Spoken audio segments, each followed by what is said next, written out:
1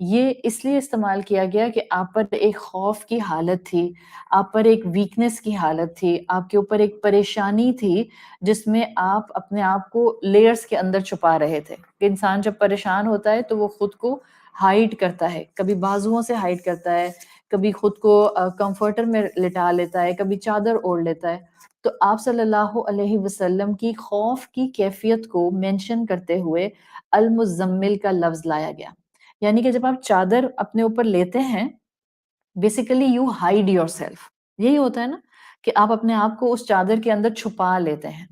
رب العزت کا کلام اتنا امیزنگ ہے اور اس میں معجزے کا اینگل اتنا اسٹرانگ ہے کہ اگر ذرا سا بھی ہم غور کریں تو ہمیں معجزے ایک ہی آیت کے اندر کئی ڈفرینٹ ڈائمینشن سے نظر آتے ہیں. اور وہ اگلی ایکسپلینیشن میری جو اس وقت ہے وہ آپ کو یہ معجزہ انشاءاللہ دکھائے گی. آپ اس معجزے کو محسوس کریں گے اور کیونکہ آپ کل کی ایکسپلینیشن سن چکے ہیں تو اب آپ کو یہ جو پاور میں دکھانا چاہ رہی ہوں دس از اے ورڈ پاور، ایک لفظ کی پاور ہے جو کہ المزمل کا لفظ ہے. کل کی ایکسپلینیشن کو سننے کے بعد آج آپ کو قرآن کے ایک لفظ کا معجزہ واضح نظر آئے گا. ہم نے کہا مزمل کا مطلب ہے خود کو کورنگ میں چھپانا ڈیو ٹو فیئر. اب آپ جب کورنگ میں چھپا لیتے ہیں اپنے آپ کو تو اب جو لفظ اللہ تعالیٰ نے سلیکٹ کیا ہے just to see the power of this word, مدغم کرنا، مزمل، مرج کر لینا. اگر آپ اس لفظ کو دیکھیں تو لنگوسٹیکلی یہ لفظ مزمل جو ہے this is a merged form. Originally یہ لفظ ایسے شروع نہیں ہوتا، یہ مرج کر کے ایسے بنایا گیا ہے پڑھنے کی آسانی کے لیے. مرج کرنے کا مطلب کیا ہوتا ہے؟ لفظ میں اگر آپ کہتی ہیں کہ مرجنگ ہے، لفظ مدغم ہے، مطلب ہوتا ہے ایک لیٹر دوسرے میں چھپ گیا ہے، یہ ایلیمنٹ ہے. یعنی کہ ورڈ کنسٹرکشن فائنل ایسے کی گئی ہے کہ دو لیٹرز میں سے ایک لیٹر کو دوسرے میں چھپا دیا گیا ہے. And this is directly connected with the مفہوم آف مزمل. مزمل میں آپ خود کو چادر میں چھپاتے ہیں اور لفظ کنسٹرکشن یہ بتا رہا ہے کہ ایک لیٹر کو دوسرے لیٹر میں چھپا دیا گیا. کیسے چھپا دیا گیا ہے؟ بیسیکلی مین لفظ تھا عربی زبان کا متزملن. متزملن اس کو مرج کر کے بنایا گیا تو بن گیا مزمل. یعنی آپ دیکھ رہی ہیں تا کو غائب کر دیا گیا ہے، متزملن سے مزمل کر دیا، تا کو زا میں مرج کر دیا، یا آپ کہہ سکتے ہیں تا کو کور کر دیا، تا کو زا میں چھپا دیا. اور اس چھپانے کی وجہ سے متزمل میں جب ہم نے تا کو زا میں چھپایا تو زا پر تشدید آ گئی، شد آ گئی. This is a connection which is a very strong miraculous connection of the word, linguistic word جو اس کے مفہوم سے ڈائریکٹلی کنیکٹ ہو رہا ہے. جیسے رسول اللہ صلی اللہ علیہ وسلم نے خود کو چادر میں کور کر لیا ویسے ہی یہ لفظ itself المزمل ایک تصویر اس کیفیت کی لنگوسٹکلی کھینچ رہا ہے کہ کور کیسے کیا جاتا ہے، ایک چیز دوسرے میں چھپ جاتی ہے. قرآن حقیقتاً معجزہ ہے اور یہ فیکٹ ہے کہ اس کے عجائب کبھی ختم نہیں ہوں گے، اس کے ونڈرز کبھی ختم نہیں ہوں گے. آپ ڈائیو کرتے جائیں اس کے اندر اور آپ اس کے اندر سے علم کے موتی، سکون کے موتی، حکمت کے موتی نکال نکال کر اپنی زندگی کا حصہ بناتے رہیں تو قرآن کے ونڈرز، قرآن کے عجائب کبھی ختم نہیں ہوں گے. آپ سوچیں کہ ابھی تک ہم نے صرف یا ایھا المزمل پر جتنی بات کی ہے، بھلا یہ خوبصورتی تیزی سے ترجمہ پڑھنے میں آپ کو اور مجھے محسوس ہو سکتی ہے؟ کبھی بھی نہیں ہو سکتی. تو ہر بڑی شے کو حاصل کرنے کے لیے محنت کرنی ہوتی ہے، راحت کو پیچھے چھوڑنا ہوتا ہے، وقت لگانا ہوتا ہے، ایفرٹ ڈالنی ہوتی ہے، خون پسینہ بہانا ہوتا ہے، پھر جا کر کوئی بڑی چیز آپ کو حاصل ہوتی ہے. تو لائف ٹائم کوالٹی اس کلام کو ہماری چاہیے اور ایک ایسا طریقہ کار لائف ٹائم کوالٹی کو اڈاپٹ کرنے کے لیے آپ کر سکتی ہیں کہ بس کسی کلاس کے ساتھ جڑ جائیں. کوئی ضروری نہیں ہے کہ صرف آپ اس ان ڈیپتھ اسٹڈی کلاس کے ساتھ جڑیں، جو آپ کے پاس بیسٹ پاسبل فارم ہے قرآن کی کلاس کے ساتھ کنیکٹ ہو جائیں تاکہ ایسے کنیکٹ ہو کہ ڈسپلن کے ساتھ کنیکٹ ہو، ایسے کنیکٹ ہو کہ آپ کو قرآن سے فیول ملتا رہے ایسے کنیکٹ ہوئیے کہ آپ کی جو ذمہ داریاں ہیں جو اللہ رب العزت نے آپ پر ڈالی ہیں وہ بھی نپتی رہیں، اسکیپ روٹ نہ ہو میری قرآن کی کلاس میرے گھر سے، اور میں اپنے اصلاح کے فیکٹر کو بھی تھامے رہوں اور اصلاح کے رنگ میری شخصیت کو نکھارتے بھی رہیں۔ تو یہ سارے وہ ایکسپلینیشنز ہیں جو وقت لگائے بغیر آپ کو سمجھ نہیں آ سکتے کہ کتنا قرآن کے الفاظ میں چھپے ہوئے ہیں۔ آیت کی ایکسپلینیشن آپ کو آیت کی ایک دقیق گہرائی، جس کو آپ کہتی ہیں اب ویری ڈارک ڈیپ ڈیپتھ، وہ دکھاتی ہے۔ سو دس از دا ایکسپلینیشن جس میں ہم نے مزمل کے لفظ کی ورڈ پاور کو اس کے مفہوم سے کنیکٹ کیا ہے۔ اب اگلی ایکسپلینیشن جو پہلی آیت سے ہی کنیکٹڈ ہے، یا ایھا المزمل، اور وہ کلاسیکل اسکالرز دیتے ہیں امتیاز رسول اللہ، اللہ کے رسول صلی اللہ علیہ وسلم کی ایک ڈسٹنگوشنگ پوزیشن، امتیاز رسول اللہ، یعنی اللہ کے رسول صلی اللہ علیہ وسلم سے جس محبت سے اللہ نے یہاں پر ان کو ایک ٹائٹل سے پکارا ہے۔ کہا جاتا ہے، اسکالرز یہ بات کہتے ہیں کہ آپ قرآن اٹھا کر دیکھ لیں تو اللہ کے رسول کو مختلف محبت بھرے ٹائٹلز کے ساتھ پکارنا، یہ اسپیسیفکلی اللہ کی سنت رسول اللہ صلی اللہ علیہ وسلم کے ساتھ نظر آتی ہے، یعنی یہ آپ کا امتیاز تھا، آپ کی ڈسٹنگوشنگ کوالٹی تھی۔ اس لیے کہ باقی انبیاء کو جب بھی اللہ تعالیٰ نے قرآن میں پکارا ہے تو اللہ نے ان کو ان کے ناموں سے ایڈریس کیا ہے، اللہ تعالیٰ نے ان کو ان کے ناموں سے حرف ندا کے ساتھ اٹیچ کر کے پکارا ہے۔ اللہ نے کئی انبیاء اور کئی رسولوں کا قرآن میں ذکر کیا ہے، 26 آتے ہیں یا 27 میکسیمم آتے ہیں، the number is little different، یا 26 ہیں یا 27 ہیں، لیکن جس بھی رسول کو اللہ تعالیٰ نے قرآن میں ایڈریس کیا ہے، یا موسیٰ، یا عیسیٰ، یا زکریا، یا نوح، یا ہود، یہ اس طرح سے ان کے ناموں کے ساتھ حرف ندا لگا کر ان کو پکارا گیا ہے۔ اسکالرز لکھتے ہیں کہ جب اللہ کے رسول صلی اللہ علیہ وسلم کو قرآن میں پکارا ہے، فَلَمَّا أَرَادَ أَن يُنَادَ حبیب محمد المصطفیٰ صلی اللہ علیہ وسلم، جب اللہ رب العزت نے محمد صلی اللہ علیہ وسلم کو ندا لگانے کا ارادہ کیا، پکارنے کا ارادہ کیا، قال تبارک و تعالی یا ایھا النبی، اے نبی، رب کا ینادی، آپ کا رب آپ کو پکارتا ہے، یا اللہ تعالیٰ نے کہا یا ایھا المزمل، یا ایھا المدثر۔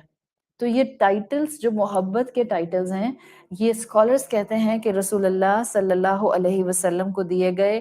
اللہ نے محبت سے اپنے حبیب کو پکارا، لم ینادی بسمہ محمد فی القرآن یا محمد، کہیں بھی اللہ تعالیٰ نے رسول اللہ صلی اللہ علیہ وسلم کو یا محمد کہہ کے ایڈریس نہیں کیا ہے۔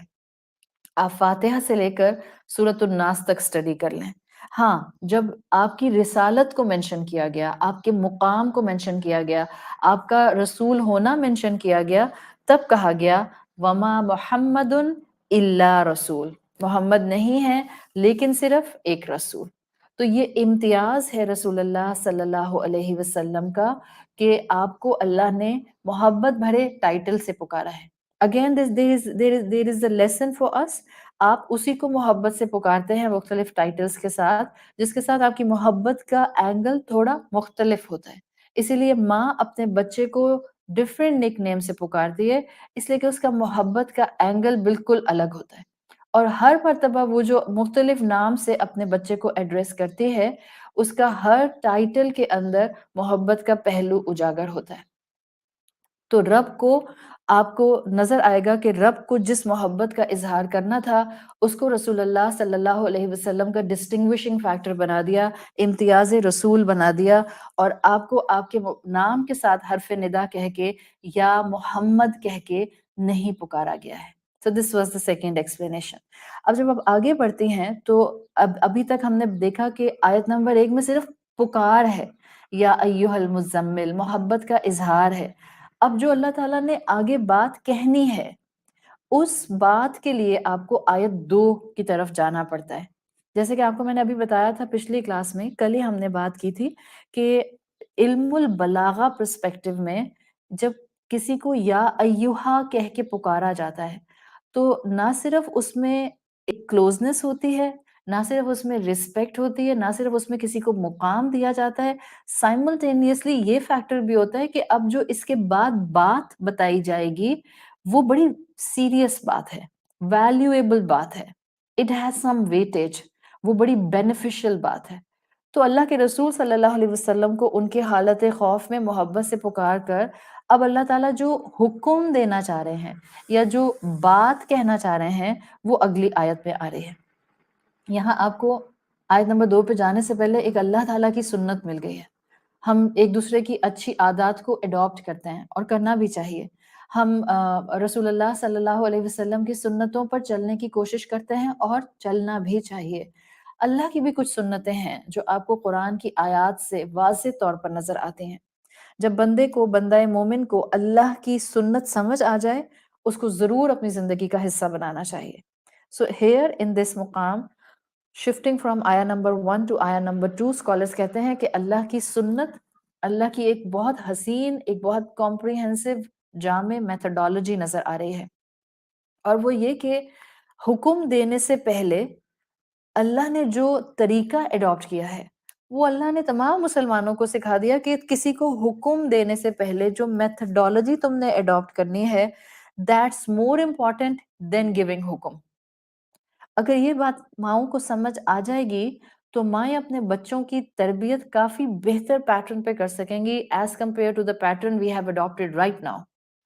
اس لیے کہ یہ اللہ کی سنت نظر آ رہی ہے کہ حکم دینے سے پہلے والی methodology is much more important, تاکہ سننے والا ریسیپٹیو ہو جائے، اس کو بات ماننے کا دل کرے، بات ماننے میں اس کو اپنا فائدہ نظر آئے۔ محبتوں سے جب بات کی جاتی ہے تو سامنے والے کو اپنا بینیفٹ خود نظر آنے لگ جاتا ہے، جیسے کہ اللہ تعالیٰ نے یہاں پر اپنے حبیب کو بڑی محبت سے پکار کر اس کے بعد آیت نمبر 2 میں حکم دیا، تو مسلمانوں کو بھی، قرآن پڑھنے والوں کو بھی سبق دے دیا کہ قرآن کی طرف محبت سے پکارا جاتا ہے، اس لیے کہ محبتوں سے سکھائے گئے سبق دلوں پر نقش ہو جایا کرتے ہیں۔ ہمیں لگتا ہے کہ ہم ایک ہی دفعہ نصیحت کریں اپنے بچوں کو اور ان کو وہ نصیحت ایسی یاد رہ جائے کہ دوبارہ ہمیں نصیحت کرنے کا موقع نہ ملے۔ اگر یہ سچویشن ڈیولپ نہیں ہو رہی تو مطلب سیدھا سا ہے کہ ہم ابھی محبت سے ان کو نصیحت کر نہیں رہے۔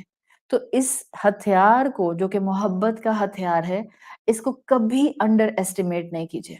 یہ آپ کی کمزوری نہیں ہوتا۔ بہت سے لوگوں کو یہ کیوں لگتا ہے کہ اگر ہم لونگ ہو جائیں گے تو لوگ ہمیں جو ہے وہ ڈور میٹ بنا لیں گے، اور اگر ہم لونگ ہو جائیں گے تو لوگ ہماری قدر نہیں کریں گے، اگر ہم لونگ ہو جائیں گے تو لوگ جو ہیں وہ تو ہمارا ناجائز فائدہ اٹھائیں گے۔ یہ خیال صرف شیطان ڈالتا ہے۔ اللہ کے رسول صلی اللہ علیہ وسلم سے زیادہ لونگ کوئی تھا ہی نہیں، نہ آپ کے بعد آپ سے زیادہ لونگ کوئی ہو سکتا ہے۔ آپ کا طریقہ کار، آپ کا منہج، آپ کی میتھڈالوجی محبت تھی۔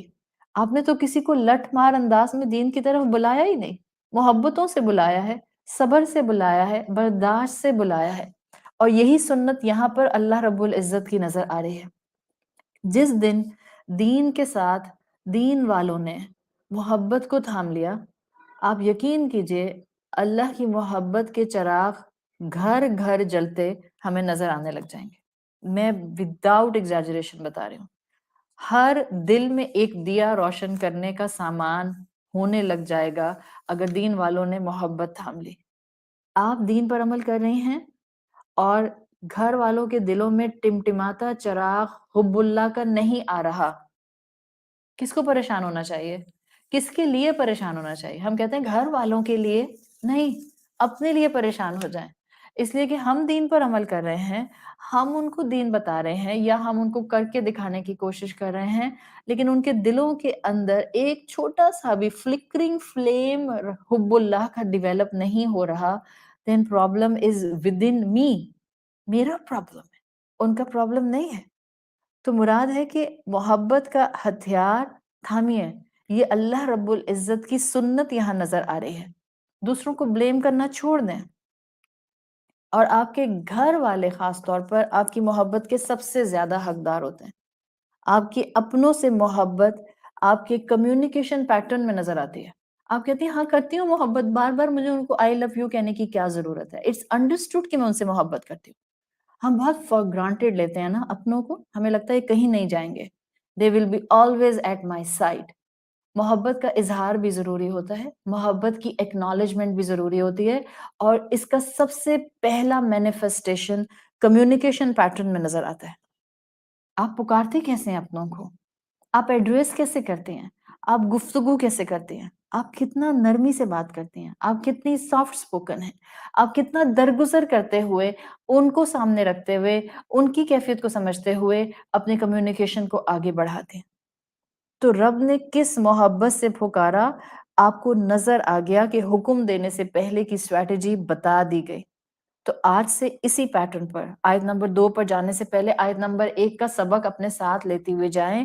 خود کو ایویلیویٹ کیجئے کہ جب آپ اپنوں سے گفتگو کرتے ہیں تو کیا گلابوں کی مہک جیسے الفاظ کا چناؤ کرتے ہیں، یا آپ کہتے ہیں توبہ ہر ایک سے اتنا سوچ سمجھ کر بولتی ہوں، اب گھر والوں سے بات کرتے ہوئے بھی میں سوچوں سمجھوں؟ گھر والوں سے بات کرتے ہوئے زیادہ سوچا سمجھا کیجئے. اپنوں سے بات کرتے ہوئے زیادہ سوچا سمجھا جاتا ہے، اس لیے کہ بعض اوقات فرینک لیول پر آنے کی وجہ سے ہمیں پتہ بھی نہیں چلتا کب ہمارے الفاظ اور کب ہمارے لہجے ان کے دلوں کو چورا چورا کر جاتے ہیں. ہم میں سے ہر ایک کو یہ احساس تو ہوتا ہے کہ میرا دل ٹوٹ جاتا ہے جب فلاں مجھ سے ایسے بات کرتا ہے، میں ہرٹ ہو جاتی ہوں جب فلاں مجھے اس نظر سے دیکھتا ہے، میں جو ہوں وہ ڈپریشن میں چلی جاتی ہوں جب فلاں میرے ساتھ اتنی ہارشلی بات کرتا ہے. ہاں ایسا آپ کے ساتھ ہوتا ہوگا، لیکن عقل مند انسان وہی ہے جو بے وقوف کی غلطی سے سیکھتا ہے. کیا آپ اپنوں سے بات کرتے ہوئے الفاظ کا چناؤ درست کرتی ہیں؟ اگر نہیں کرتی ہیں، سناؤ دس از یور ہوم ورک. آج سے اپنوں کے ساتھ ایسے الفاظ سلیکٹ کریں کہ گلاب کی مہک آئے ان میں سے. آپ میں سے کوئی سوچ رہا ہوگا کہ ان کے بھی تو آگے اعمال ایسے ہوں کہ ہم گلاب کی مہک والے الفاظ ان کے ساتھ بولیں. چلیں اگر ان کی زیادتیاں بہت زیادہ ہیں تو گلاب کی مہک والے الفاظ اگر آپ نہیں بھی بول سکتی ہیں تو گلاب کی نرمی جیسے الفاظ تو بول ہی سکتی ہیں نا. It will be completely your benefit. جتنا نرمی سے بولیں گی، یاد رکھیں ان کے لیے نہیں، آپ کے الفاظ کا سلیکشن آپ کے لیے بہتر ہوتا ہے، اس لیے کہ یہ آپ کی شخصیت کی ریپرزنٹیشن ہوتی ہے. تو پہلے محبت کے رابطے بنانے ہوتے ہیں اور اس پر محنت کرنی ہوتی ہے. درس دینے کی کوشش میں ہر وقت نہ رہا کریں، وہ ضرورت ہی نہیں پڑتی ہے. تو اللہ کی سنت ایک بہت سٹرونگ امپیکٹ کے ساتھ یہاں پر ہم مسلمانوں کو دے دی گئی ہے کہ اچھی بات بتانے سے پہلے، نصیحت کرنے سے پہلے، حکم دینے سے پہلے بلڈ اے ریپو.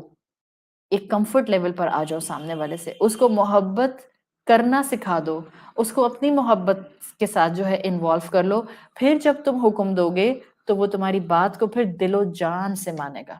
پھر شاید آپ جتنا نہیں بھی کہہ رہی ہوں گی، آگے بڑھ کر پھر سامنے والا آپ کی بات مانے گا. کر کے دیکھیں، آپ کو پریکٹیکلی یہ چیز نظر آئے گی. آخر صحابہ کرام کو یہی تو محبت ملی تھی رسول اللہ صلی اللہ علیہ وسلم سے. آپ اتنا نرم مزاج تھے، آپ اتنے اکوموڈیٹنگ تھے، آپ اتنا زیادہ دوسرے کی کیفیت کو اپنے دل پر محسوس کیا کرتے تھے کہ صحابہ صرف آپ کے حکم پر اطاعت نہیں کرتے تھے، وہ تو آپ کا اتباع کیا کرتے تھے، وہ آپ کو بلائنڈلی فالو کیا کرتے تھے، آپ کے پیچھے پیچھے چلا کرتے تھے. ان کی محبت کے اینگل اتنے زیادہ تھے کہ بس وہ جو چیز جو کام کرتے ہوئے رسول اللہ صلی اللہ علیہ وسلم کو دیکھ لیتے تھے وہ وہی کام کرنا شروع کر دیتے تھے. آپ اور میں شاید اس محبت اور اتباع کے اینگل کو فیل بھی نہیں کر سکتے. اتنی محبت کہ ایک صحابی رسول کی جب اللہ کے رسول صلی اللہ علیہ وسلم سے ملاقات ہوئی، اس وقت آپ کے کرتے کا اوپر کا بٹن جو تھا وہ کھلا ہوا تھا. ان صحابی کے لیے آتا ہے، انہوں نے زندگی بھر اس کے بعد اپنے کرتے کا بٹن اوپر کا بند نہیں کیا. آج کے ہم جیسے مسلمان ہوں، نعوذ باللہ، ہم کہیں چلو کتنا ایکسٹریمسٹ بندہ، اب اس میں بھی کیا، بس نماز پڑھ تو رہا تھا کافی تھا. یہ کون سی محبت کا اینگل ہے؟ محبت میں پیمانے نہیں رکھے جاتے ہیں. محبت کے اندر آپ میجرمنٹس نہیں کرتے ہیں، کیلکولیشنز نہیں کرتے ہیں کہ اچھا یہ اگر مجھے اس طرف سے ملے گا تب میں ادھر سے اتنا کر سکوں گی. جب ہم یہ ٹٹ فار ٹیٹ اپنوں کے ساتھ محبت کے رشتوں میں کرتے ہیں تبھی ہم ڈیمیج کرتے ہیں، تبھی ہم نقصان کرتے ہیں۔ صحابہ بس اللہ کے رسول کو دیکھتے تھے اور بس اس کے بعد وہ زندگی میں اس عمل کو تھام لیا کرتے تھے آؤٹ آف محبت۔ کوئی جنت دوزخ کی بات نہیں تھی، کوئی گناہ ثواب کی بات نہیں تھی، کوئی اس وقت حلال حرام کی بات نہیں تھی، کوئی واجب اور نوافل کی بات نہیں تھی۔ بس انہوں نے اپنی زندگی میں پہلی مرتبہ رسول اللہ سے ملاقات کی، ان کا کرتے کا بٹن کھلا ہوا دیکھا اوپر والا، زندگی بھر اس محبت میں انہوں نے وہ کرتے کا بٹن بند نہیں کیا۔ اللہ کو جس بات پر پیار آ جائے، اللہ کو تو بندے کی ایک ادا پر پیار آ جائے، وہ اللہ اپنے بندے کو زندگی بھر کی کمزوریوں کے ساتھ بخش سکتا ہے، ہمیں بھی بچ سکتا ہے۔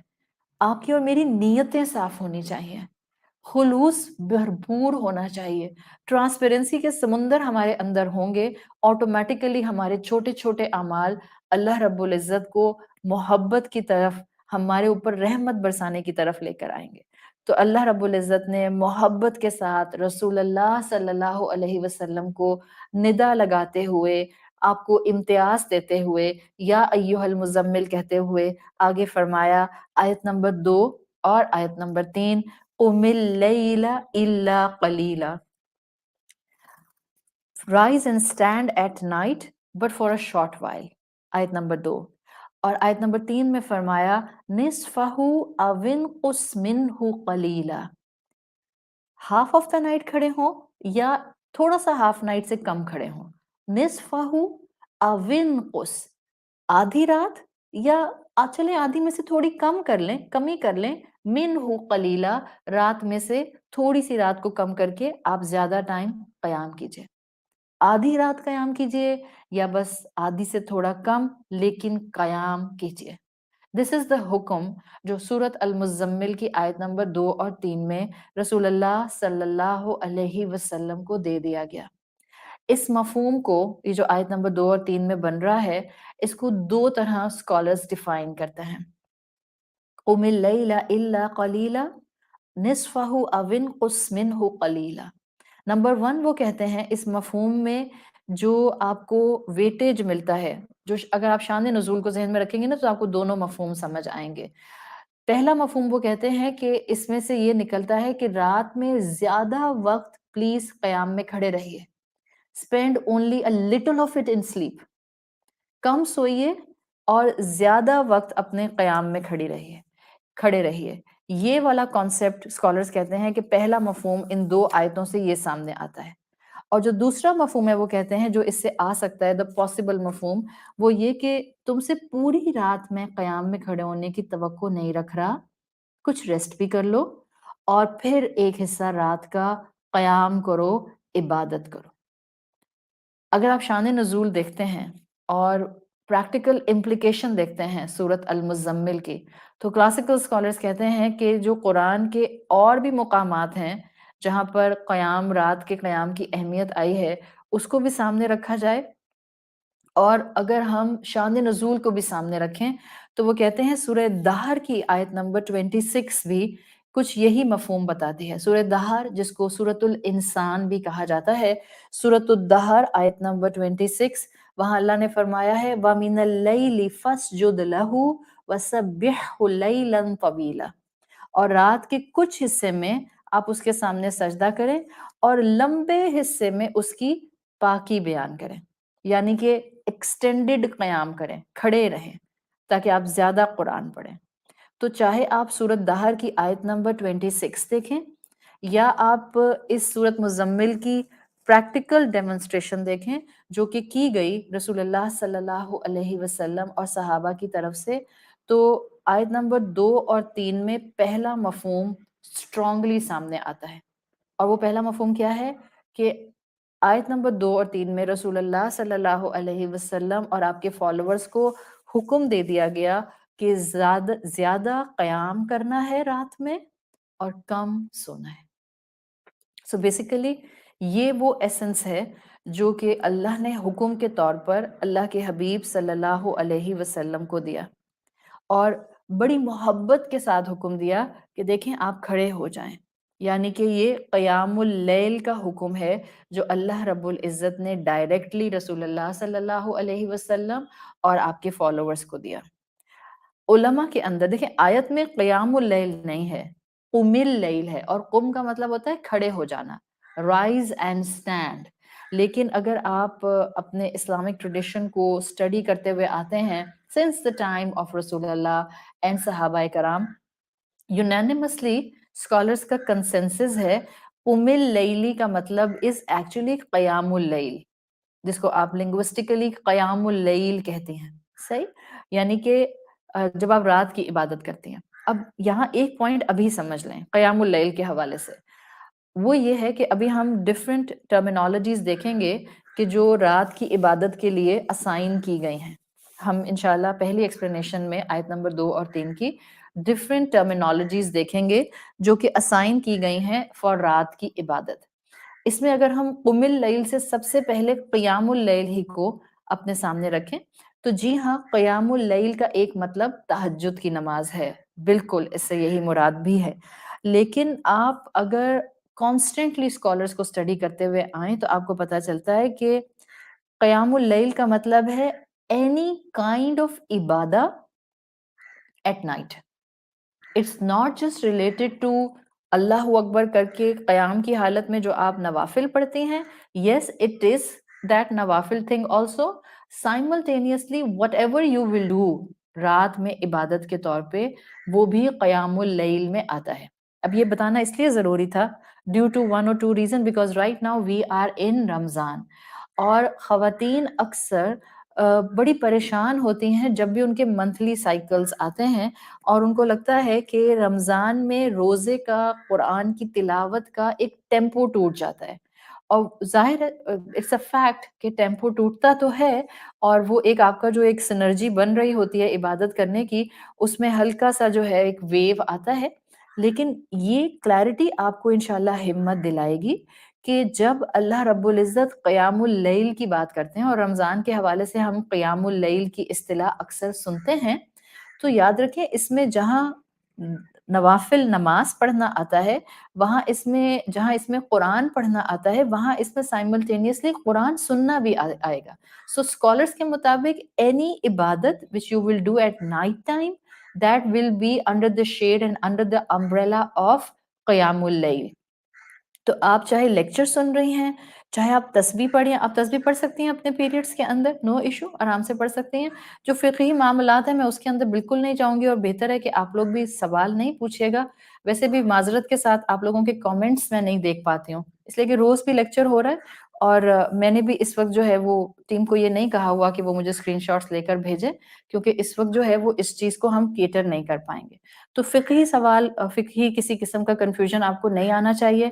آج ہم شروع کر رہے ہیں تہجد کا topic, it will take some time, so صبر کے ساتھ سنیے، وقت کے ساتھ ساتھ آپ کو بہت سے جواب آٹومیٹیکلی یہاں انشاءاللہ مل جائیں گے، اور اگر کوئی رہ جائیں گے تو آپ جو ہے وہ کسی بھی استاد کے آڈیوز یا کسی کتاب سے انشاءاللہ ان کو آرام سے سمجھنے میں آگے بڑھ سکتے ہیں۔ سو دا بیسک تھنگ، جو پہلی چیز میں نے آپ کو بتائی ان دا ایکسپلینیشن آف آیا نمبر 2 and 3 ریلیٹڈ ٹو قم اللیل میں، اگر آپ پہلی اصطلاح قیام اللیل لیتی ہیں، اٹ از یس نوافل رات میں جو پڑھے جاتے ہیں، سائملٹینیسلی اینی عبادت جو آپ رات میں کرتی ہیں، چاہے آپ کسی کی تلاوت سن رہی ہیں، چاہے آپ تلاوت کر رہی ہیں، چاہے آپ تسبیح پڑھ رہی ہیں، چاہے آپ لیکچر سن رہی ہیں، چاہے آپ مثال کے طور پر جو ہے وہ اس وقت جو ہے اور کیا کر سکتے ہیں ہم اس ٹائم پیریڈ کے اندر، ہو سکتا ہے آپ اپنی کسی کلاس سے کوئی نوٹس بنا رہی ہوں، دا کلاس نوٹس جو کہ آپ کی قرآن کی کلاس ہے، سو یہ سب کے سب قیام اللیل کے اندر آ جاتے ہیں۔ سو دس از دا ون ٹرم جس کی میں نے کلیئرٹی آپ کو دے دی، دس از تہجد، دس از نوافل، but simultaneously it's a broader term قیام اللیل، جس میں اور عبادات بھی آ جاتے ہیں۔ سیکنڈ ٹرم جو ہم اس میں دیکھیں گے وہ ہے صلاۃ اللیل۔ اگر صلاۃ اللیل کا لفظ سمجھا جائے تو دس از اسپیسیفک فار نماز، جو آپ نوافل نماز پڑھتے ہیں، دس از اسپیسیفک۔ سو اگر عرب کے اندر، عرب کلچر میں قیام اللیل بولا جاتا ہے، سو ضروری نہیں ہے کہ وہ اب سب کے سب کانسٹنٹلی صرف اور صرف اللہ اکبر تکبیر تحریمہ کر کے صرف اور صرف نماز میں کھڑے رہیں گے. اٹ کوڈ بی 10 تسبیحات, it could be lecture, they are listening, it could be a محفل آف ذکر اللہ, کچھ بھی ہو سکتی ہے. all will be قیام اللیل. but if the term Arab will use as صلاۃ اللیل, اس کا مطلب ہوگا کہ اب اسپیسیفک نماز کی بات ہے. پھر ایک اور اصطلاح جو ہم کامنلی سنتے ہیں قم اللیلہ کے حوالے سے, وہ ہے تہجد کی اصطلاح. تہجد جو ہمارا آج کا ٹاپک بھی ہے, کامن اصطلاح ہے, ہم سب جانتے ہیں, ہمارے ہاں بولی جاتی ہے, عام ہے, اردو بولنے والے بھی سمجھتے ہیں اور کسی بھی زبان کو سمجھنے والا مسلمان آرام سے سمجھتا ہے.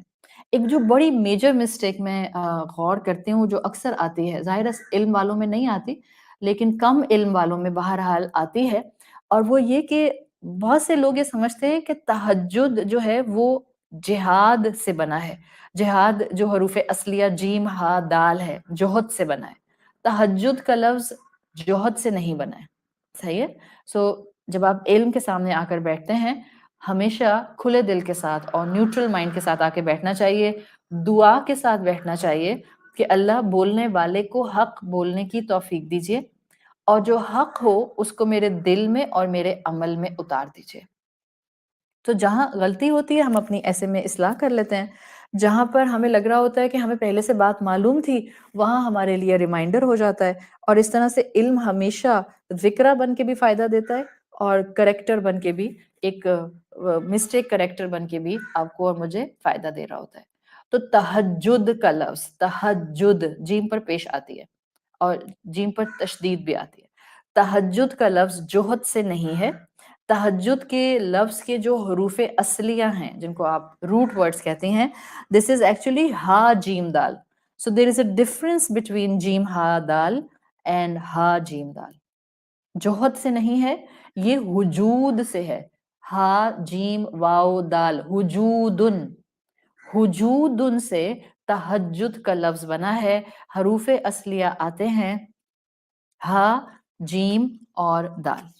لنگوسٹکلی وجود کا مطلب کیا ہوتا ہے, ابھی میں آپ کو بتا دیتی ہوں, اور پھر آپ کو پتا چلے گا کہ جیسے آپ کو المزمل کی لنگوسٹک پاور سے اس کے مفہوم کا کنیکشن سن کے مزہ آ گیا.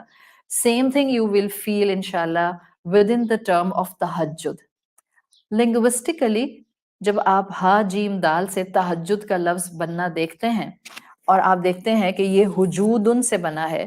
وجود کا مطلب ہوتا ہے doing the opposite of some thing. یعنی میں آپ سے کہوں کہ ہنسیں, اور آپ ہنسنے کی بجائے رونا شروع کر دیں. میں آپ سے کہوں چلیں, آپ چلنے کی بجائے بیٹھ جائیں. So this is actually in Arabic language is وجود, doing the opposite of something. اب سوچیں تہجد کو تہجد کیوں کہتے ہیں؟ کیا چیز ہم اپوزٹ کر رہے ہوتے ہیں؟ ہم کیا کرتے ہیں سونے کے وقت میں؟ آپ اپنے آپ کو سونے کی بجائے جگانے کی کوشش کرتے ہیں. سو دا اپوزٹ آف سونا از دا جاگنا. تو آپ اپنے آپ کو سونے کی بجائے جگانے کی کوشش کرتے ہیں. اس لیے ایک ایلیمنٹ سرٹن اسکالرز میں اسپیسیفک ہے, وہ یہ کہ آپ کو تہجد پڑھنے کے لیے پہلے تھوڑی دیر سونا ہوتا ہے, then you have to get up for تہجد. سونے سے خود کو اٹھانا, خود کو سونے کی بجائے رات میں جگانے کی طرف لے کر جانا, this has the connotation of وجود. جبھی اس وقت میں جو عبادت صلاۃ کی شکل میں کی جاتی ہے اس کو تہجد کہا جاتا ہے. سو میں نے آپ کو آج ریزننگ دے دی ہے کہ تہجد کو تہجد کیوں کہتے ہیں. This is opposite of what you were doing few minutes ago. تھوڑی دیر پہلے آپ سو رہی تھیں, آپ نے الارم لگایا تھا, الارم بجتا ہے, اور آپ ایک دو دفعہ کے بعد snooze 1, snooze 2, snooze 3, کچھ لوگ پہلی دفعہ میں اٹھ جاتے ہیں, کچھ لوگوں کو snooze چاہیے ہوتا ہے. اٹس اوکے, کوئی بات نہیں, کوئی اس میں ایمان کی کمزوری کا ایلیمنٹ نہیں ہے. There can be certain factors کہ جس میں آپ سے ایک دم سے نیند سے نہیں اٹھا جاتا ہے. کوئی اپنے آپ کو جو ہے وہ اس کیفیت کے اندر جو ہے وہ نا امیدی پر کسی بھی پیٹرن پر لے جانے کی ضرورت نہیں ہے کہ ایک میری بہن ہے وہ تو الارم سے پہلے اٹھ جاتی ہیں, اور ایک میں ہوں 6 دفعہ snooze بجتا ہے پھر بھی سوتی رہ جاتی ہوں. اٹس اوکے, کوئی بات نہیں. آج بیٹھ گئی ہیں نا قرآن کے سامنے آ کر, الحمدللہ. جتنا بیٹھتی رہیں گی, گین کرتی رہیں گی, علم آتا رہے گا, ایمان کی طاقت ملتی رہے گی, ایک وقت آئے گا کہ snooze 6 سے 5, 5 سے 4, 4 سے 3, 3 سے 2, 2 سے 1 پر آ ہی جائیں گے اور آپ پہلے الارم پر انشاءاللہ اٹھ کر بیٹھ جائیں گی. تو ابھی آپ میں سے کوئی بھی مجھ سے تہجد کی وقت اور کیسے پڑھنی ہے اور کیسے نہیں پڑھنی کوئی بھی نہیں پوچھے گا. Please go with the flow. Class کے فلو پر چلیے. ابھی ہم نے شروع کیا ہے. It will take time. ہم انشاءاللہ اس کو آگے لے کر چلیں گے لیکن میں صرف اتنا ہی کلاس میں بتاؤں گی جو میں سمجھوں گی کہ ضروری ہے. جو میں نہیں بتاؤں گی اٹس انڈرسٹوڈ کہ میں اس کو ٹچ نہیں کرنا چاہ رہی ہوں. And I am expecting this maturity from each one of you. Because آپ کا اور میرا ساتھ کوئی آج پہلی دفعہ رمضان میں نہیں بنا ہے. آپ کا اور میرا ساتھ 2 سال سے اوپر کا ہو گیا ہے اور کسی کو جاننے کے لیے ٹو سرٹن ایکسٹینٹ 2 سال از اے ہیوج ٹائم پیریڈ. کافی سمجھ جاتے ہیں آپ کسی کو. صحیح ہے. تو صبر کے ساتھ سنیں گے. جو سنیں گے اس پہ فوکس کریں. کبھی کبھی ایسا ہوتا ہے کہ ہم جو سن رہے ہوتے ہیں اس سننے کی وجہ سے ذہن میں سوالوں پر اتنا ہمارا فوکس ہو جاتا ہے کہ کہنے والا اپنی بات مکمل کر کے چلا جاتا ہے. وہاں سے ہم کچھ گراسپ نہیں کر پاتے اور اپنے سوالوں کے ساتھ ہی ہم بالکل بلینک اس محفل سے اٹھ جاتے ہیں. تو یہ ہم نے نہیں کرنا. صحیح ہے. تہجد کو تہجد کیوں کہتے ہیں یہ میں نے آپ کو بتا دیا. اسی لیے کچھ اسکالرس میرے جملوں میں آپ کو بہت سی چیزیں مل جائیں گی. کچھ اسکالرس کے نزدیک جب میں کہہ رہی ہوں کچھ اسکالرس کے نزدیک مطلب سوئے بغیر بھی تہجد پڑھی جا سکتی ہے. That's understood. صحیح.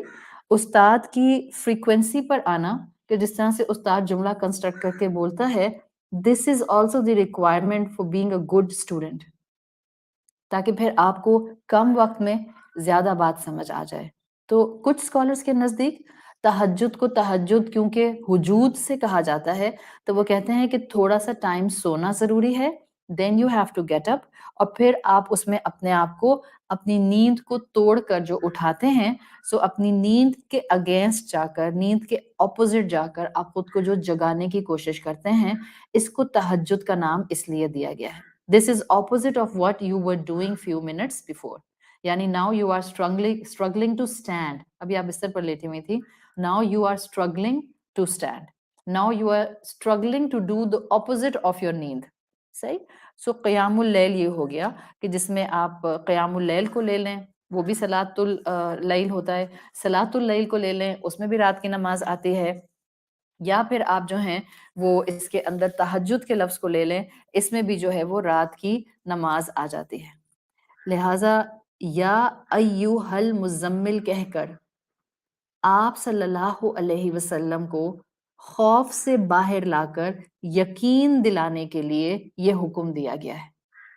آپ کی جو خوف کی کیفیت تھی سو دا بینیفٹ نمبر 1 جو آپ کو پرومیننٹلی نظر آ رہا ہے تہجد پڑھنے کا. اگر آپ لکھتی جائیں گی میں 1 2 3 کر کے کاؤنٹ نہیں کرواؤں گی بیکاز مجھے جہاں جو ہٹ کرے گا پوائنٹ میں بتا دوں گی. بٹ ابھی جو مجھے ایک دم سے پوائنٹ اس وقت ذہن میں آیا ہے point number 1 the benefit of تہجد آپ کو جو فائدہ دے گا وہ یہ کہ اللہ کے رسول صلی اللہ علیہ وسلم پر بیسیکلی خوف کی کیفیت کو دور کرنے کے لیے آپ کو تہجد کی عبادت دی جا رہی ہے. یعنی جو کچھ آپ نے دیکھا تھا آپ کو بتایا جا رہا ہے وہ سچ تھا. تو اگر آپ کو زندگی میں خوف ہیں بعض اوقات مستقبل کا خوف ہوتا ہے بعض اوقات کسی بیماری کی وجہ سے کوئی خوف ہوتا ہے بعض اوقات اولاد کی طرف سے کچھ خوف آ جاتے ہیں بعض اوقات انسان کے حالات فائنینشلی مضبوط نہیں ہوتے تو انسان میں کچھ فیئر آ جاتے ہیں بعض اوقات آپ پڑھائی کر رہی ہیں اور آپ نے سارا سال پڑھائی پر وقت نہیں لگایا and now exams are in front of you اور آپ کو خوف طاری ہو رہا ہے کہ میری تیاری نہیں ہے. ان سارے خوف کو سامنے رکھیں. بینیفٹ آف تہجد نمبر 1 اللہ بندے کے خوف کو ڈیزالو کرنے کے لیے اس کو دور کرنے کے لیے اس کو یہ عبادت دیتا ہے جیسے کہ اپنے حبیب صلی اللہ علیہ وسلم کو اس نے دی. پھر بینیفٹ نمبر 2 جیسے اللہ تعالیٰ نے رسول اللہ صلی اللہ علیہ وسلم کو یقین دلایا کہ دیکھیں وہ جو آپ نے جبرائیل دیکھے تھے جن کے 600 پر تھے وہ جو آپ پر کیفیت آئی تھی وہ جو آپ پر خوف طاری ہوا تھا یقین حاصل کر لیجئے کہ وہ حق تھا سچ تھا ریالٹی تھی وہ خواب نہیں تھا. جہاں یہ بینیفٹ دیا گیا کہ یقین کی کیفیت بڑھانے کے لیے آپ کو یقین نہیں ہے کہ آپ کا رب آپ کو مشکل سے نکالے گا start offering تہجد and see the fruits in your mind. شاید زندگی میں اتنے نظر نہیں آتا جتنے دماغ کے اندر آپ کی بتیاں روشن ہونا شروع ہو جاتے ہیں. See the fruits in your mind. یقین کی کیفیت سب سے پہلے آپ کے دل کو مضبوط کرنا شروع کرتی ہے. Then it start working on your nerves. Then it start working on your emotions. So یہ ایک gradual progression ہوتا ہے کہ آپ کا یقین بڑھنا شروع ہو جاتا ہے. یقین زبان سے کہنے سے نہیں بڑھتا. یقین آپ کی بہت ڈیپ اندر کی کیفیت ہے. یو کین ناٹ سے کہ بس مجھے یقین ہے اللہ پر، اور دل آپ کا جو ہے وہ شیور کر رہا ہوتا ہے کسی کام میں آگے بڑھتے ہوئے. جب یقین پختہ ہوتا ہے قدم مضبوط ہو جاتے ہیں، پھر آپ کو طوفان بھی نہیں ہلاتے ہیں، پھر آپ کو آس پاس کی آزمائشیں بھی نہیں ہلاتی، بیکاز دل کا یقین فزیکلی قدموں کو استقامت اور مضبوطی دے دیتا ہے. میں نے پہلے بھی یہ بات کی تھی، مومن کا یقین اس کو پہاڑ سے زیادہ مضبوط کر دیتا ہے. اور یہ آپ کو اس رمضان اپنے اندر ڈیویلپ کرنے کی کوشش کرنی ہے. وہی بھیجنے والے رب نے رسول اللہ کے خوف کو دور کیا، وہی بھیجنے والے رب نے رسول اللہ کو یقین کی کیفیت دی، وہی بھیجنے والے رب نے اپنی محبت دکھانے کے لیے رسول اللہ صلی اللہ علیہ وسلم کو تہجد کی عبادت دی، تاکہ ان کو بتایا جائے کہ دیکھو اب جو ذمہ داری آ رہی ہے اس دین کے ساتھ، اٹس اے ہیوج ریسپانسبلٹی. یہ جو حکم قیام اللہ نے اپنے حبیب صلی اللہ علیہ وسلم کو دیا ہے، اس حکم قیام کے پیچھے ذمہ داری تھی جو اللہ رب العزت اپنے بندے پر ڈالنا چاہ رہا تھا. سو دس از دی پکچر، جو کہ ایک خوبصورت پکچر ہے جس میں آپ کے سامنے میں نے یہ ساری اصطلاحات رکھ دی ہیں. ایک اصطلاح اور ہے جس کے اوپر ابھی ہم بات کریں گے تاکہ وہ بھی آپ کی کمپلیٹ ہو جائے. تو آج ہمارا اصطلاحات کا جو پورشن اور ایکسپلینیشن ہے وہ مکمل ہو جائے گا. کلاسیکل اسکالرز میں کچھ اسکالرز بہرحال اس کونوٹیشن کو بڑی اسٹرانگلی امت میں جو ہے وہ تعلیم دیتے رہے ہیں.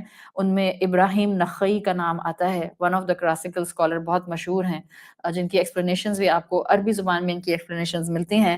علقمہ ہیں، اکرمہ ہیں، یہ وہ بڑے نام ہیں آپ کے کلاسیکل اسکالرز میں جن کا پوائنٹ آف ویو یہ ہے کہ فار تہجد دس از بیٹر.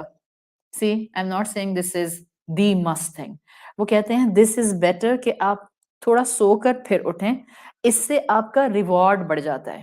ریوارڈ کیوں بڑھ جاتا ہے؟ بیکاز یہ پیٹرن رسول اللہ صلی اللہ علیہ وسلم کو دیا گیا تھا. آپ سے اللہ تعالیٰ نے یہ کہا تھا کہ آپ جو یہ رات میں قیام کریں گے، اس میں اللہ کے رسول کو صرف حکم قیام نہیں تھا بلکہ طریقہ کار بھی قیام کا دیا گیا تھا. اور جو طریقہ کار آپ صلی اللہ علیہ وسلم کو دیا گیا تھا، if you really want to do اتباع رسول، if you really want to do what our صحابہ did, if you really want to just take the more and more benefits، تو جو رسول اللہ صلی اللہ علیہ وسلم کی روٹین تھی وہ یہ تھی کہ آپ شروع کا حصہ عشاء پڑھتے تھے، پھر آپ سوتے تھے، پھر آپ اٹھتے تھے. تو اس میں ہجود کا ایلیمنٹ، تہجد کا ایلیمنٹ آ جاتا ہے. تو اس لیے اس کے اندر جو ہے آپ کے پاس جو ہے وہ ایک ریوارڈ ارن کرنے کا سٹیپ موجود ہے، لیکن ہمارے پاس ریلیکسیشن موجود ہے. As we are talking about a نفلی عبادت، سو ہمیشہ اپنے ساتھ اور بتانے والے کو بھی چاہیے کہ وہ اپنے اسٹوڈنٹس کو ریلیکسیشنز بھی بتاتا رہے، چاہے وہ ریلیکسیشنز دین کے کسی حکم کے بارے میں ہو یا نوافل کے بارے میں ہو. اسی لیے کچھ اسکالرز نے اس ریلیکسیشن کو ہمارے سامنے رکھا ہے. This is the beauty of دین.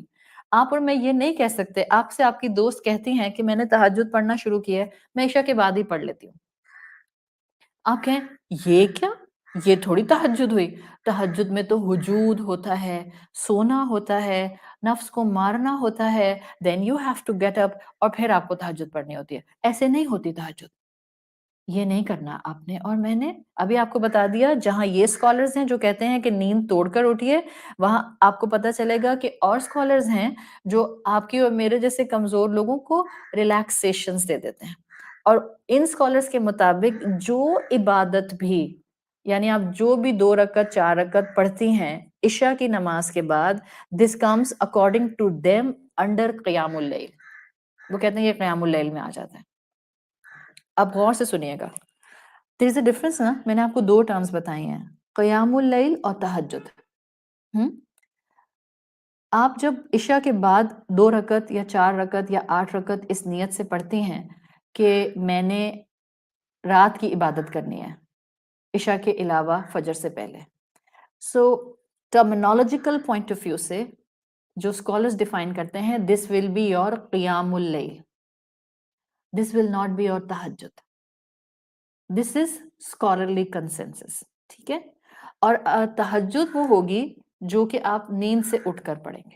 اب اس کے اندر ہم پریشان ہو جائیں، لو میں اتنے عرصے سے پڑھ رہی تھی، وہ تہجد نہیں ہے، وہ قیام اللیل ہے.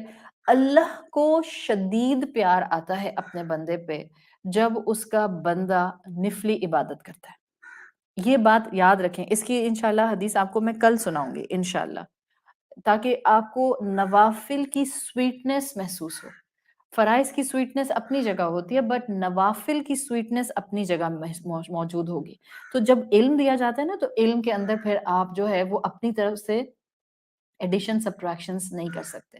علم کے پوائنٹ آف ویو سے اگر بات کریں تو اگر میں عشاء کے بعد 4 رکعت 6 رکعت 8 رکعت پڑھتی ہوں تو دیٹ ول بی مائی قیام اللیل. اور اگر یہی میں 4 6 8 رکعت جو ہے یہ میں سونے کے بعد اٹھتی ہوں فجر سے پہلے اور پھر پڑھتی ہوں، دین دس ول بی علمی پوائنٹ آف ویو سے from academic perspective it will be my تہجد. سو یہ چھوٹی چھوٹی باریکیاں ہیں جس کو اگر ہم سیکھ لیں تو ہمیں زندگی کے اندر آسانیاں ہی ملیں گی. آپ سمجھیں آپ کی امی ہیں، وہ رات کے بعد ہی 8 رکعت پڑھتی ہیں اور کہتی ہیں کہ میں تہجد پڑھ رہی ہوں، اور وہ آپ سے کہتی ہیں بیٹا میں تو تہجد اس ٹائم پہ پڑھتی ہوں. اب آپ بن جائیں استانی چشمہ لگا کے، اچھا نہیں امی یہ تہجد نہیں ہوتی ہے، یہ قیام اللیل ہوتا ہے. اگر تو امی آپ سے پوچھ رہی ہیں کہ بیٹا کیا یہ تہجد ہوتی ہے یا کچھ اور ہوتا ہے، تو آپ کہتے ہیں اسکالرز اس کو قیام اللیل کہتے ہیں امی، اٹس اوکے آپ پڑھتی رہیں اگر آپ سے صبح میں نہیں اٹھا جاتا. لیکن اگر امی آپ سے پوچھ رہی ہیں تو برائے مہربانی امی کی استانی نہیں بنی ہے. جو بھی آپ سے رتبے میں بڑا ہوتا ہے اس کی استانی نہیں بننا چاہیے. یہ بات اگر ہم زندگی میں سیکھ لیں تو ہماری رشتہ داریوں میں کبھی رفٹ نہیں آئے. جو آپ سے رتبے میں بڑا ہے، آئی ایم ناٹ ٹاکنگ اباؤٹ جو آپ سے ایج میں بڑا ہے، جو آپ سے رتبے میں بڑا ہے، خالہ، امی، ابو، ساس سسر، شوہر، آپ کا آپ کے چچا، ماموں، تایا، یہ سب رتبے میں بڑے ہیں. آپ کہیں لو ہسبینڈ تو مجھ سے جو ہیں وہ 1 سال چھوٹے ہیں یا وہ تو میری برابر کی ایج کے، بیکاز ہم تو یونیورسٹی میں ایک ساتھ پڑھتے تھے. I'm not talking about the age factor. I'm talking about the رتبہ factor. جو آپ سے رتبے میں بڑا ہوتا ہے آپ اور میں اس کی تربیت نہیں کر سکتے. اگر اس اصول پر زندگی گزارنا شروع کریں گی you will be at a peaceful mindset. تو اگر امی کہتی ہیں کہ میں تو اس ٹائم پر تہجد پڑھتی ہوں، آپ کہیں ٹھیک ہے امی الحمدللہ، اللہ قبول کرے اور مجھے بھی پڑھنے کی توفیق دے. یہ وہ انداز ہیں جو قرآن کی سٹڈیز ہمیں ڈیلی بیسس پر بہتر انسان بننے کے لیے سکھاتے ہیں. یہ حقیقت ہے کہ نیند توڑ کر اٹھنا از اے ٹف اسٹیپ، مشکل ہوتا ہے اور بہت سے لوگوں کے لیے مشکل ہوتا ہے. کوئی انسان بیچارہ سلیپنگ پلس لے کر سو رہا ہے، اس کے لیے تو فجر پر اٹھنا ہی ہارڈلی مشکل ہوتا ہے، کہاں کہ تہجد کے لیے آپ اس کو جو ہے وہ انکریج کریں. کوئی انسان جو ہے وہ رات میں 4 گھنٹے بستر پر ایسے ہی لیٹا رہتا ہے، پھر ہارڈلی جا کر اس کو نیند آتی ہے، اور اس کے لیے تہجد پر اٹھنا کتنا مشکل ہے. تو یہ وہ سارے دین کے ایسپیکٹس ہیں جو وسعت دیتے ہیں. اس وسعت کو محسوس کیجئے اور اس وسعت کو اپنا کر اللہ کی محبت میں جتنا آگے جا سکتے ہیں آگے جائیے. And let people take these وسعت، ان کو بھی دیں یہ وسعت، صرف اپنے لیے نہیں ہے. سو دا فائنل ٹرم جو میں تہجد کے حوالے سے اور قیام اللیل کے حوالے سے آج مینشن کرنا چاہ رہی ہوں، دس از دا ٹرم تراویح. تراویح کی ٹرم جو ہم استعمال کرتے ہیں اور اسپیسیفکلی ہم رمضان کے مہینے میں استعمال کرتے ہیں. تراویح کی ٹرم راہا یا روحو سے بنی ہے. اٹ کمز فرام راہا، را واو ہا سے، اور اس کا مطلب ہوتا ہے بریک، دا وقفہ، جس کو آپ اردو میں وقفہ کہتی ہیں.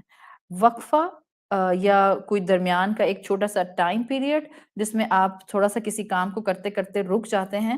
دس از ایکچولی ترویحتن. تراویح جمع کا لفظ ہے، it's a plural word in Arabic language. تراویح اس کا سنگولر آتا ہے ترویحتن. ترویحتن کا مطلب ہوتا ہے فار دا ٹائم بینگ آرام کرنا، وقفہ لینا. صحیح. رسول اللہ صلی اللہ علیہ وسلم کے لیے آتا ہے کہ جب آپ اپنی قیام اللیل جو تھی وہ رمضان والی کیا کرتے تھے تو آپ رکعات کے بعد تھوڑا تھوڑا گیپ لیا کرتے تھے. آپ تھوڑا تھوڑا اس میں رک جایا کرتے تھے، وقفہ کیا کرتے تھے. لیکن اس وقت ٹرم تراویح رسول اللہ صلی اللہ علیہ وسلم کے دور میں انٹروڈیوس نہیں ہوئی. آج ہم تراویح کے لفظ سے بہت اچھی طرح سے واقف ہیں. اگر آپ شریعت کی ٹرمز میں دیکھتے ہیں تو تراویح ایک نماز ہے جو کہ عام حالات میں باقی 11 مہینے قیام اللیل کہلاتی ہے. تراویح ہو رمضان کی تو یہ سنت موقدہ ہے. اب آپ میں سے جن بہنوں کو سنت موقدہ اور سنت غیر موقدہ کا فرق نہیں آتا تو سمپل میں آپ کو فرق بتا دیتی ہوں. ظہر کی نماز کے 4 سنت جو ہم فرض سے پہلے پڑھتے ہیں وہ سنت موقدہ ہو گئے، اور عصر کی نماز سے پہلے 4 سنت سنت غیر موقدہ ہو گئے. صحیح ہے. اب میں اس وقت اس میں نہیں جاؤں گی کہ کس کے پڑھنے میں کیا اور کس کے پڑھنے میں کیا. That I will not teach. So no more questions اور کامنٹس آن اٹ. تراویح کی نماز سنت موقدہ کی کیٹیگری میں میجورٹی اسکالرز رکھتے ہیں. رمضان کی راتوں میں آپ عشاء کی نماز کے بعد سے صبح صادق کے درمیان میں جو نماز پڑھتے ہیں بیسیکلی وہ تراویح قیام اللیل کہلاتی ہے.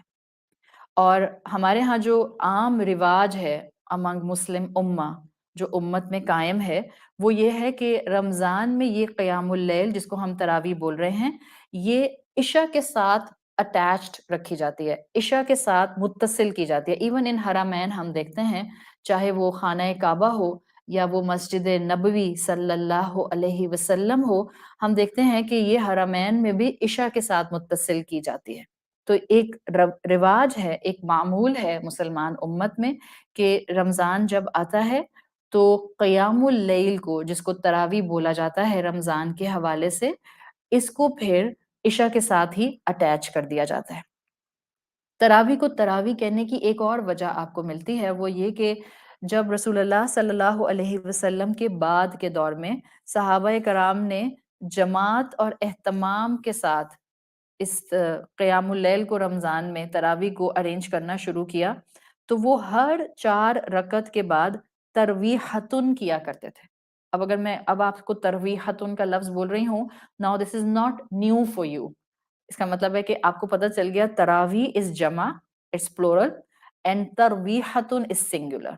تو جب اللہ کے رسول صلی اللہ علیہ وسلم اس دنیا سے رحلت فرما گئے، آپ اس دنیا سے پردہ فرما گئے اور صحابہ کرام کے دور شروع ہو گئے تو ایک وقت آیا کہ صحابہ کرام نے اس تراویح کی نماز کو جماعت کے طور پر امپلیمنٹ کرا دیا. اور جب یہ پراپر اہتمام کے ساتھ جماعت سے امپلیمنٹ ہوئی تو ان کا معمول یہ تھا کہ وہ ہر 4 رکعت کے بعد یعنی 2+2 کے بعد 4 سلام پھیرنے کے بعد ترویحتن کیا کرتے تھے، یعنی بریک لیا کرتے تھے، آرام کیا کرتے تھے، وقفہ کیا کرتے تھے. اب اس سے آپ کو یہ پتہ چل رہا ہے کہ الحمدللہ ہماری مساجد میں اکثر و بیشتر آپ دیکھتے ہیں کہ 4 رکعت کے بعد امام صاحب گیپ دیتے ہیں تھوڑا سا. وہ گیپ کیا ہوتا ہے کہ جس میں آپ تھوڑا جس نے تھوڑا اپنی کمر ریلیکس کرنی ہے وہ کمر ریلیکس کر لے، جس نے تھوڑا سا موو کرنا ہے وہ 4-10 قدم لے لے، جس نے اسٹریچ کرنا ہے خود کو وہ اسٹریچ کر لے. سو یہ ایک سنت صحابہ کی ہے جو الحمدللہ چلی آ رہی ہے ریلیٹڈ ٹو دا دعا جو کہ اکثر و بیشتر 4 تراویح کے بعد لوگ پڑھتے ہیں. وہ کسی بزرگ کی دعا ہے، وہ ایگزیکٹلی ورڈ ٹو ورڈ رسول اللہ صلی اللہ علیہ وسلم کی مسنون دعا نہیں ہے. اور اب سورۃ مزمل کے فلو میں آپ کو پتہ چل گیا کہ کوئی بھی دعا اچھے الفاظ کی دعا ہو اگر اس کے الفاظ شریعت سے، قرآن کی تعلیمات سے، رسول اللہ صلی اللہ علیہ وسلم کے احکامات سے نہیں ٹکرا رہے، اس میں شرک کا ایلیمنٹ نہیں ہے. You can always continue this دعا، اس میں کوئی مذائقہ نہیں ہوتا. یہ جو اصطلاح ہے تراویح یہ اس طرح سے ترویحتن سے نکلی ہے. ہاں یہ بات ضرور یاد رکھیے گا because you are taking the information so information should go handy and in comprehensive way. اس اصطلاح کو نسبت ضرور دی جاتی ہے تراویح کی اصطلاح کو صحابہ کرام کے ادوار سے، لیکن ایگزیکٹلی کس نے اس اصطلاح کو انٹروڈیوس کرایا اس کا علم بہرحال اوتھینٹک سورسز میں نہیں ملتا. تو یہ ایک اور اصطلاح تھی جو کہ میں آپ کے سامنے رکھنا چاہ رہی تھی تاکہ انشاءاللہ آپ کو کلیئرٹی ہو جائے کہ آپ نے قیام اللیل کو کہاں رکھنا ہے، آپ نے صلاۃ اللیل کو کہاں رکھنا ہے، آپ نے تہجد کو کہاں رکھنا ہے، تہجد کا مفہوم کیا ہے، اور تراویح ان سے کیسے کنیکٹڈ ہے. سو انشاءاللہ کل ہم قم اللیلہ میں قم سے پہلے لیل کو اسٹڈی کریں گے. رات کی اہمیت قرآن کے اندر کیوں ہے، اللہ تعالیٰ نے کس طرح سے رات کو اہم بنایا ہے. اس ایکسپلینیشن کے ساتھ اپنی اس سورت المزمل کی ان ڈیپتھ اسٹڈی کو انشاءاللہ شروع کرتے ہوئے تہجد کے اوپر مزید بات کریں گے. اللہ تعالیٰ سے دعا ہے کہ اللہ تعالیٰ ہمارا یہ پڑھنا پڑھانا اور ہم سے یہ محنتیں قبول فرما لیں. اللہ تعالیٰ ہمیں ہمارے والدین کے لیے اور ہماری اولادوں کو ہمارے لیے بہترین صدقہ جاریہ بنائے. سبحانک اللہم و بحمدک نشہد ان لا الہ الا انت نستغفرک و نتوب الیک. السلام علیکم ورحمۃ اللہ وبرکاتہ.